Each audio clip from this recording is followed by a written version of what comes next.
Hi everyone, I'm Josh Thade and I'm here at the Brisbane Powerhouse in New Farm, and today I have with me Emily Wells. How are you today, Emily? I'm really good, thanks, Josh. That's good, that's good. So just a little intro before we start. We want to tell everybody who you are and what you do. So I am primarily a producer and a playwright. So I grew up on Cubby Cubby country on the Sunshine Coast with my mum, my dad and my big brother, and I moved to Meanjin, Brisbane around 10 years ago to go to ACPA with you, Josh. And since then, yeah, I've been working in the arts across like youth arts and dance and theatre. Yeah. Oh, that sounds really good. And through all of that and through your career, what's been the most or the greatest achievement that you might have been, experienced or done or been a part of throughout your time? Well, so many, no pressure. But I think the thing that comes front of mind, first of all, is the premiere of my play, Face to Face, most recently at Metro Arts. I think I've really built this identity and this career of myself as a producer, but that play and the development of it over the last 3 years with Playlab was really, it wasn't just the usual excitement of seeing, something, that a story of yours being shared on stage, but it was also a real testament to the fact that I did back myself as a playwright and I let myself step away from producing for a little bit and focus on the stories that I have to tell. So that's definitely my greatest achievement that comes to mind. That sounds really good. And so, in some of your work, what are the themes and like the key aspects of some of your creativity that you develop? Mhm. As a producer, I had the really great privilege of working at Black Dance with Indigenous choreographers from across Australia, and the really exciting thing about that was, as creatives, that not all of the people that I worked with had this one homogenous Indigenous story to tell. It was so many different stories because that's who we are. We're not one singular thing.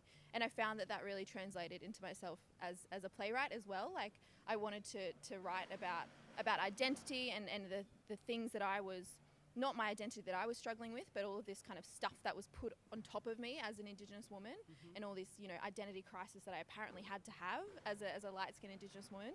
And I found that I was really excited about writing about and ripping apart and breaking apart that expectation for us all to want to tell the same story or have the same experience and the same opinion. So yeah, I've been really blessed to work with a lot of Indigenous artists on a lot of different themes and stories, and I'm really excited to explore that myself through my own writing as well. Good. Hey, great answer. Great answer.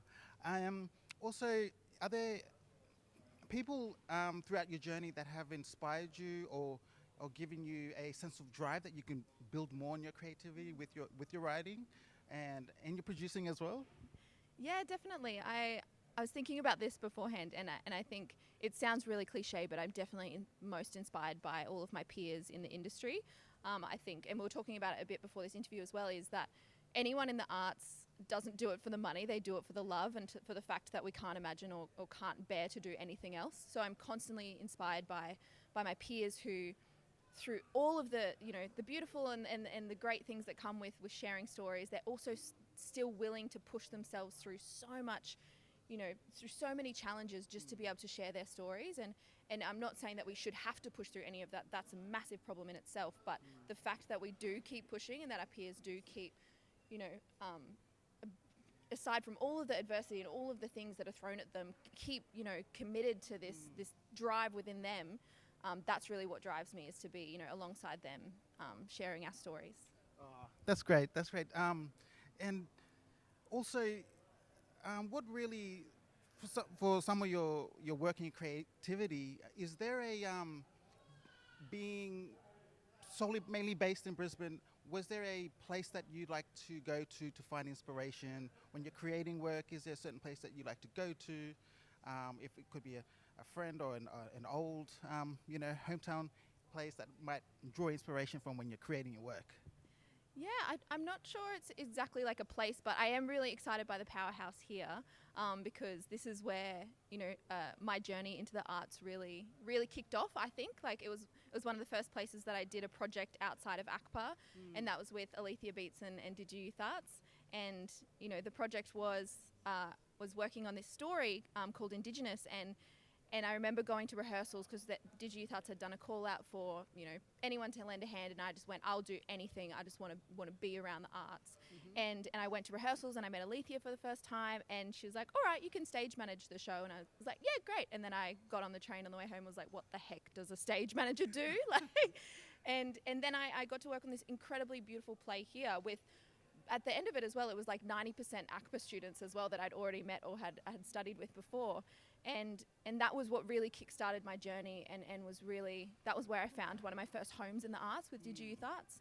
And then the Powerhouse has kind of just been this, stable place that I keep coming back to, in that, a couple of years ago, another major milestone was producing Silence by Choral Projects, Thomas E.S. Kelly's work, and with Black Dance. And that was another project where in 2020, that year, that Black Dance really gave me this responsibility and let me own my role as a producer, and I got to build really beautiful relationships with Thomas and with everyone else on Silence, and that was at the Powerhouse in the big theatre here. So it was really nice to be able to constantly kind of come back to this place for shows and for things I'm working on in particular. Is really exciting. That sounds good. And also, where could you? Do you have some sort of insight where you could be, or seeing yourself in about 4 or 5 years' time? Where could we see Emily Wells in 4 or 5 years? Ooh, hopefully still around, But no, I'm definitely committed to the arts and whatever the heck it is that that we do and that finds me. And in 5 years, I hope that I've still backed myself as a writer, and that I am forging this path as both a producer and a playwright. And that I don't let myself get too swallowed up by either of them. But even in saying that, in 5 years' time, I might actually want to, really dive into deep to some other part of the arts. And so I'm really hoping to be, or really planning to be really open with myself, and just kind of always listening to what it is I want to do. And at all times also figuring out how I can bring other people along with me, or how I can open up what I'm doing to other people and support other people to figure it out what it is they want, and not to feel this pressure to be put into a box as well. Great. And one last question. Actually, as a emerging artist, being in Brisbane, how has that been a challenge for you, being a emerging creative artist in Brisbane? Definitely, yeah. Any career in the arts is not without its challenges, and I think from my experience living and growing as an artist in Brisbane, it's definitely been a challenge to keep hustling, and it's one that I would love for us to collectively address, and I know that so many arts organisations and people are addressing as well. But I come from a very privileged background and from a very privileged education, and even most recently having a paid part-time role and a salary. But I still had to hustle so much and do so much unpaid labour and so much unpaid work, and I know that there's artists out there who that's their whole shtick as well, is that they're being forced into to make it in the arts. You have to put yourself on the line, and to sacrifice yourself financially and mentally and emotionally, and sacrifice your family, your friends, and I would love for us to find ways to counteract that, and to not have to force ourselves to take unpaid work, or to just to get ahead. And that's still, I think we're talking about it more, and we're really challenging the narrative, but we're not actually. And a lot of us aren't in the position. It's a lot, of the kind of higher powers and the structures and the funding structures that are leading to this, beyond the arts funding and broader into the federal government. But I think it's a challenge that I don't want anyone else to have to keep facing to make it in the arts. And it's a challenge that I think is also, ridding us of so many incredible creatives that just can't keep pushing ahead when they shouldn't have to. Oh, great answer, Emily. And that will be our wonderful interview for today. So, Emily, I just want to thank you very much for being part of the 12 to Watch. And I'm Josh, and this is Emily. Thank you, everyone.